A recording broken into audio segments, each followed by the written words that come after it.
Evolución histórica de los impuestos en México. Durante la época prehispánica, la principal forma impositiva estuvo representada por el tributo, el cual era pagado por las clases inferiores o más iguales, y servía para sostener a las clases dirigentes. Lo recibían principalmente los nobles y se destinaban al sostenimiento de los magistrados y funcionarios, los templos y la milicia. El tributo consistía en bienes materiales o en servicios y trabajo.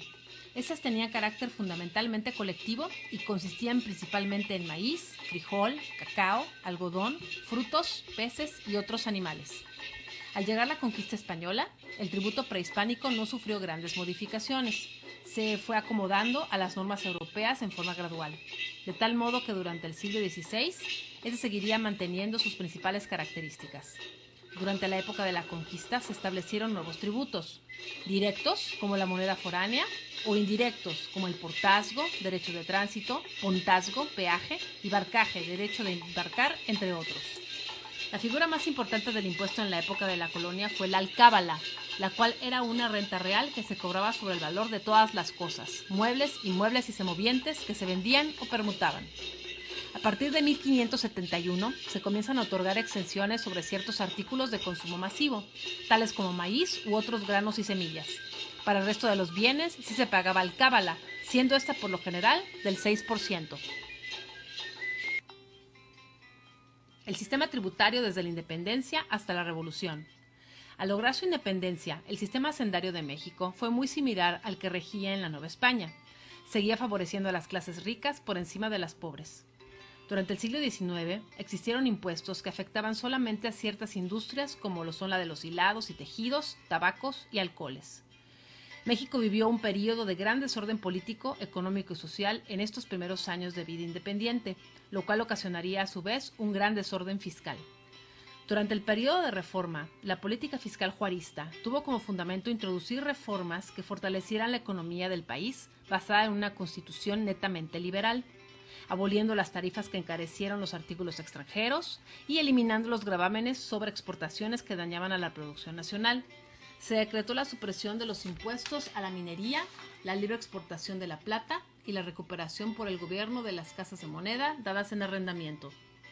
Años más tarde, el advenimiento del régimen de Porfirio Díaz llevó a pique las ideas de corte social que se habían engendrado previamente, imponiendo una política impositiva de tipo regresiva.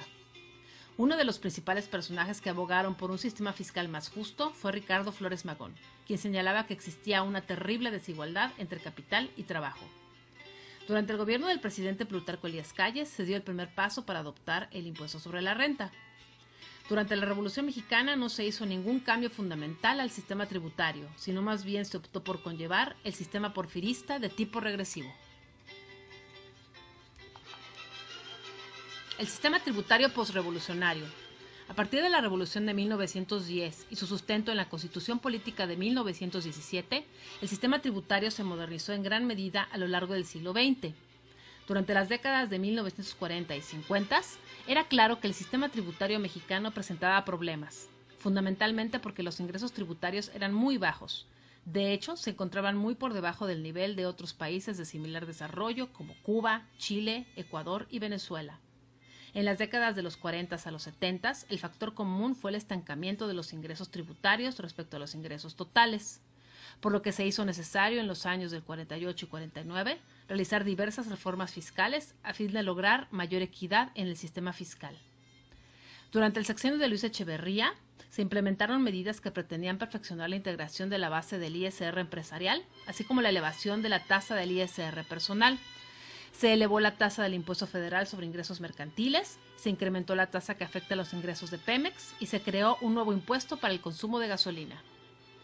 La última reforma fiscal, aprobada este pasado 30 de octubre del 2014 por ambas cámaras del Congreso, destacan el hecho de que no se contemplaron modificaciones al marco fiscal actual, lo anterior en cumplimiento del compromiso establecido en el Acuerdo de Certidumbre Tributaria, en donde el Ejecutivo se comprometió a no proponer nuevos impuestos ni incrementar los ya existentes, así como no eliminar los beneficios fiscales para ningún contribuyente.